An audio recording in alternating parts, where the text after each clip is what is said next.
ওয়াফিয়ার এই ধরনের অ্যাক্টিভিটিসগুলোতে আপনারা এর আগেও অনেক অনেক ভালোবাসা দিয়েছেন। তো সেজন্যই হচ্ছে ওয়াফিয়ার আবারও এই অ্যাক্টিভিটিসটা নিয়ে চলে এসেছিলাম। ওয়াফিয়া প্রথম যখন হচ্ছে ছোট ছিল তখন কিন্তু এই অ্যাক্টিভিটিসটা করতে অনেক অনেক বেশি পছন্দ করত। বাট জানি না সাডেনলি ওর কীভাবে যেন মাইন্ডটা চেঞ্জ হয়ে গেল। এখন না একটু একটু করে ভয় পাওয়া শুরু করেছে। তখন হয়তো বা ছোটো ছিল, যার কারণে ওই রকমভাবে বোঝার একটা ক্ষমতা ছিল না। এখন হয়তো বা বুঝতে পারে যে না, এখান থেকে পড়ে গেলে তো ব্যথা পাবো, সে কারণেই মূলত এখন আসলে এই অ্যাক্টিভিটিসটা করতেই চায় না। তারপরে হচ্ছে আমি ওকে মোটামুটি কনভেন্স করাইয়া তারপরে হচ্ছে এই অ্যাক্টিভিটিস করতে রাজি করাই। কারণ বাচ্চাদের আসলে ছোটোবেলা থেকে সব ধরনের অ্যাক্টিভিটিসই শেখা উচিত এবং হচ্ছে পার্টিসিপেট করা উচিত।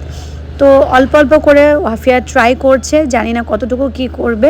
বাট এখন হচ্ছে ওয়াফিয়া অনেকটাই ভয় পেয়ে গেছে, আবার ব্যাক করছে, আবার হচ্ছে যাচ্ছে, আবার ব্যাক করছে, আবার যাচ্ছে। সো আমি ওকে অনেক অনেক মোটিভেট করছিলাম যে ওয়াফিয়া হ্যাঁ তুমি পারবে। সো এভাবে করে ও সামনে অবশ্যই এগিয়েছিল।